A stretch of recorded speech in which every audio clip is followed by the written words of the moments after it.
Welcome to another video of Optatube. Today, we're digging into a pretty provocative idea.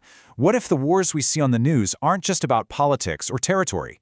What if, at their very core, they're really about energy markets? You know, we're usually told that conflicts start because of ideologies or borders or some ancient historical beef. But what if there's a deeper, more powerful engine driving all of it? What if the real battlefield is the global system that produces and moves the energy that powers our entire world? Let's dive into that. And this is the core idea for today. See, the common thinking is that a war breaks out and then it messes with energy supplies.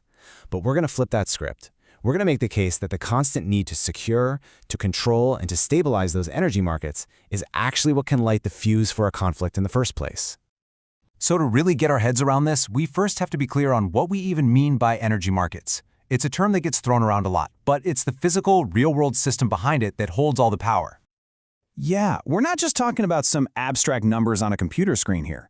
We're talking about the actual, physical supply chains. You know, the oil wells, the thousands of miles of pipelines, those massive tankers crawling across the ocean, the refineries, the whole shebang. It's this colossal, tangible network that keeps the lights on. And here is the absolute crucial point. Every single modern economy, every modern military runs on this stuff. So having a predictable, stable flow of energy isn't just a nice-to-have, it's a matter of national security. And when that flow is threatened, believe me, nations get nervous. And when they get nervous, they act. This link between energy and power is definitely not new. In fact, it's deeply baked into modern geopolitics. All we have to do is take a quick look back in time to see how we got here. Honestly, the story of the last few hundred years is really a story about energy. First, it was coal, right? Coal was the engine of the Industrial Revolution, literally creating modern economic power. Then, oil became the lifeblood of warfare. During the World Wars, you couldn't move a tank, fly a plane, or sail a ship without it. And ever since then, foreign policy for every major power has basically been a giant game of chess over who gets access to that oil. And that history brings us right up to today. The same basic rules apply, but the tactics, and especially the technologies, have evolved. So how exactly do energy markets become a modern battlefield? The key concept to really grasp here is market stability. It's not just about having oil today, it's about knowing for sure that you can get it tomorrow, next month, and next year, all at a price that won't completely wreck your economy. This need for predictability is so intense that nations will take action, diplomatic, economic, and sometimes military action, just to stop things from getting unstable. This gives you a good look at the modern playbook for energy warfare. You can physically control a tiny choke point like the Strait of Hormuz, where a huge chunk of the world's oil has to pass through. Or you can weaponize the economy with sanctions that cut off a rival's main source of cash. You can go after their physical infrastructure, like refineries and power grids.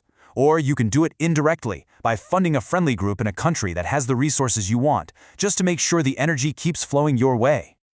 Okay, so you might be thinking, all right, but what about the green energy transition? Won't solar panels and wind turbines solve all these problems? Well, the truth is, the transition doesn't really end energy conflict. It just changes what the battlefield looks like. The fundamental dynamic stays exactly the same. Nations need energy to function, period. What's changing is the type of energy and the kind of infrastructure you need for it. And of course, new technologies always create new dependencies and new vulnerabilities for your rivals to go after. And you can see the contrast so clearly right here. In the past, the fighting was over oil fields and sea lanes. In the future, and this is already happening, the competition is heating up over the supply chains for critical minerals like lithium and cobalt, things you have to have for batteries. And the new strategic targets? Well, they're the incredibly complex and digital electricity grids that have to manage all this new renewable power.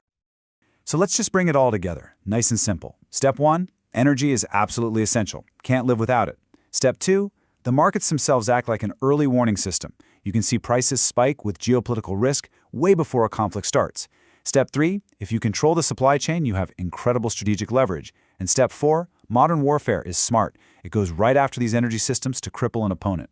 When you look at it this way, energy markets aren't just reacting to wars, they're actively shaping them.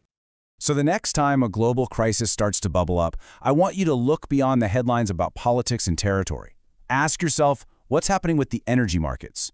Who's in control of the flow? Who wins if things are stable? And who wins from chaos?